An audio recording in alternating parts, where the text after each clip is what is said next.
So today I have kind of a fun video for you, and it is the 13 personal questions tag. And I was tagged to do this video by Miss Kelly Marie 16, or Kelly, here on YouTube, and she's one of my good friends, so thank you for tagging me, Kelly, and I'm finally getting around to doing this video. But yeah, anyway, there's just 13 questions obviously, and I'll go ahead and get right into them. The first question is, what do you order at Starbucks? And you guys are probably going to be surprised, but I really don't have a Starbucks very close to me, so I don't go very often. But there's one on campus at the college that I'm going to, so I'm going to be probably spending quite a bit of time there, and I'm really excited for that. But when I do go, I usually get some kind of frappuccino, if it's hot outside, and if not, hot chocolate or a mocha or something like that if it's cold. But like I said, I don't go to Starbucks very often because it's not close to me. The second question is, what is one thing in your closet that you can't live without? And I kind of thought about this one for a little while, and I definitely would have to say it's this gray cami from Gap. And I know this is super simple, but that's why it's something that I can't go without in my closet, because it's such a staple piece. And it looks so great by itself, even though it's so simple. It just kind of fits nicely but isn't too tight, and it's not sheer, so you can wear it by itself. But it also looks great under things. It's really comfortable. I'm not sure what the material is exactly. And I'm not finding the tag at the moment, so I have no idea. Hang on.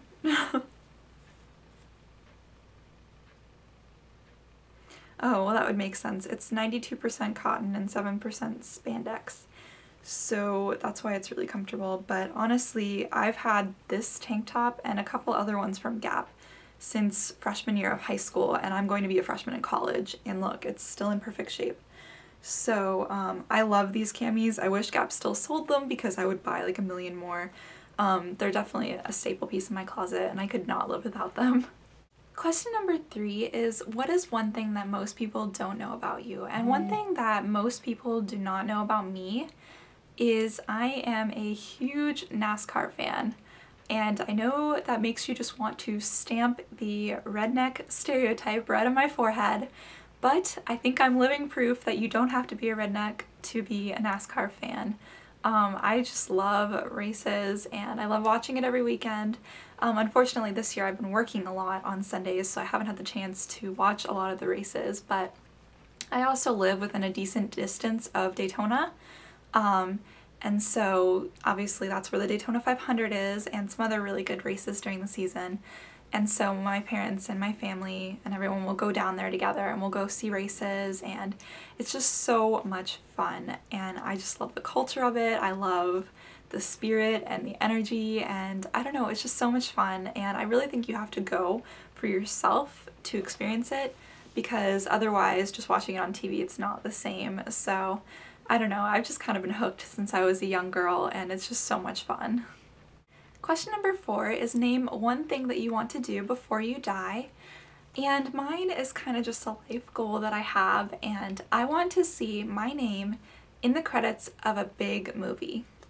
Like, if we're talking about this summer, maybe something like Ted, or like the latest Batman movie. Something that's a really big production that a lot of people go to see, and it's, you know, a big summer movie or something. That's just like my absolute dream. Not necessarily to direct a movie that big, but just to be part of it. Because of course, as I've mentioned a lot of times on my channel, I'm very into video production and filmmaking and stuff like that. Obviously I make YouTube videos, and I do love beauty and everything like that, but this part of it is also fun for me. I probably have more fun editing videos than some girls do, just because it's what I love to do. But yeah, that is definitely something that I want to do before I die. I want to see my name in those credits, and I want to just, I don't know, have that accomplishment and feel good about what I've done in my life. So yeah. The next question is, what is one food that you could not live without?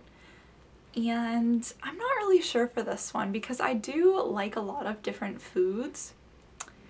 But even though it's gonna sound kind of weird, I think I'd have to go with chicken, just because I eat it probably every day of my life, and it's probably my favorite meat that I eat. So I don't know, that makes me sound kind of weird, I guess, but yeah, I don't know. It'd be kind of a sad place. I guess I could live off turkey and whatnot, but just kind of like more lean meats like turkey and chicken. If those were gone, I'd be really sad and I'd probably gain a lot of weight because I just like eating those kind of meats versus like beef or anything that's more fatty. I don't know, I just kind of grew up that way and I like them better. So yeah, I guess that's the food that I couldn't live without is like lean meats. That's kind of a weird answer, but we'll go with it. Okay, so the next question is about a quote, and it's a quote that you live your life by. And this one is actually by Walt Disney, and it is, "All our dreams can come true if we have the courage to pursue them." And I really have been kind of taking this mindset recently in my life. I just feel like, you know, life is short. You don't know when it's gonna end. You never will until it does, and then obviously it's too late. So in my mind, you need to push yourself and reach for your goals and your dreams because, you know, that's making the best of your life. And so it's kind of like me taking the leap to be an out-of-state student. It's definitely going to be hard on me and my family financially, but it's what I want to do and it's my dream. And I know that school is going to help me make my dreams come true. And so, you know, I'm gonna go.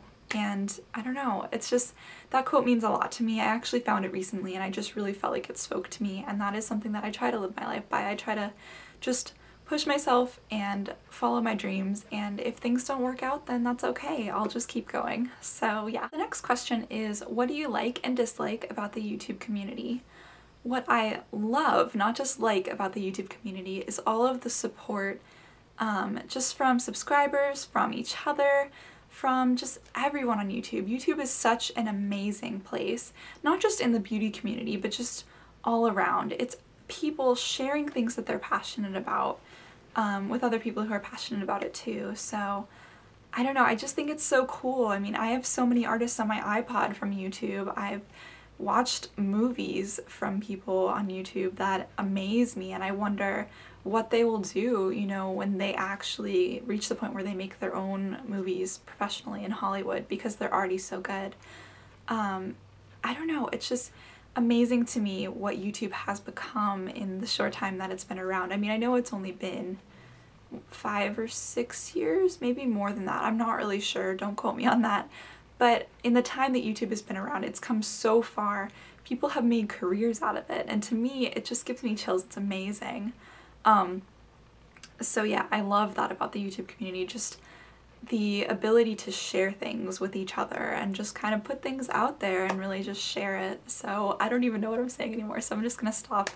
But YouTube makes me happy, obviously, that's why I make videos, and yeah, I'm gonna stop gushing about that.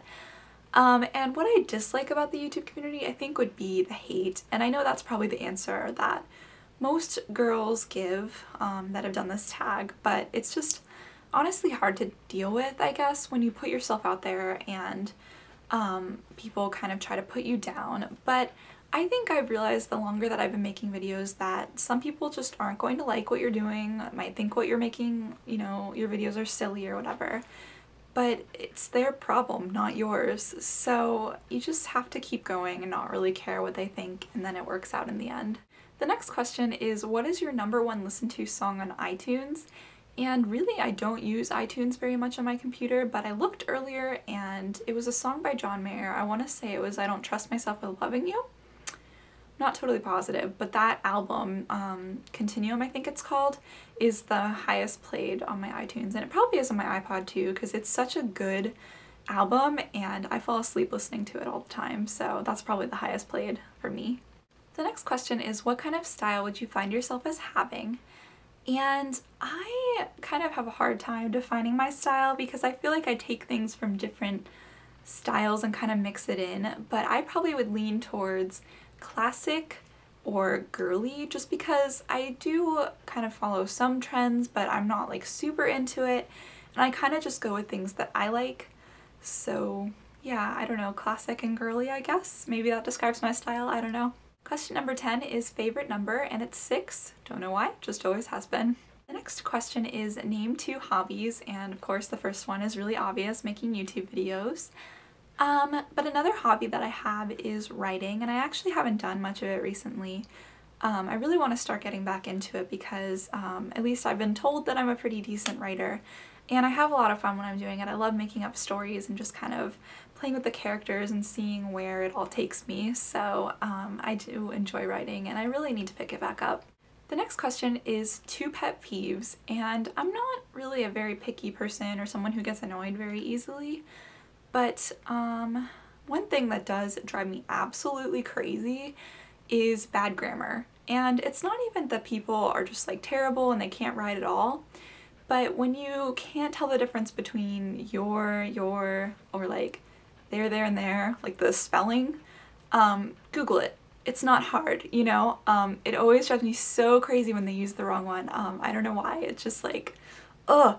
And like I've even seen like old things that I've written and I made the same mistakes, and I just want to go and like cross it out and fix it because I don't know, not like I'm a crazy grammar Nazi or anything, but it just irritates me and I don't know. So yeah, that's one pet peeve. I think another pet peeve of mine is when people either wear way too much makeup or they have that really obvious foundation line right here where it goes from being like orange face to like this color skin on their neck. I hate that so much because I feel like the point of makeup is to kind of make yourself look better, and if you're orange and then pale, obviously you're wearing makeup, number one. Number two, it looks really bad because hello, you're tan in your face and your neck is really pale. Like, that's not natural. So I just kind of went on a little rant there, but that drives me crazy and I guess I could consider that a pet peeve. Question number 13 is a guilty pleasure, and for me this most definitely is laying in my bed and watching YouTube videos. I could do that all day every day for weeks and be completely content, I'm not gonna lie. I just love finding different artists. I love finding different makeup gurus and fashion gurus, obviously, and looking at their tutorials and different fashion videos. I love watching creative stuff, comedy videos. I really just love watching pretty much anything on YouTube, so I definitely could spend hours just laying in my bed watching YouTube videos, and I probably do spend a few hours at least every day doing that. YouTube's kind of like my TV, so I just love it so much, and that is definitely my guilty pleasure. I probably spend way too much time on YouTube every day. And yeah, that was it for all the questions. I hope you girls liked this video and got to know me a little bit better. Thank you again, Kelly, for tagging me. I had fun doing this video. And I'm pretty sure actually that I did this video like a year and a half ago or so. So I'm gonna link that below and we'll see how much I've changed since then. That will be interesting, definitely. But yeah, I guess that's it. Don't forget to subscribe to my channel for more videos and follow me on Twitter and Instagram and all of that fun stuff. And I will talk to you girls in my next video. Bye!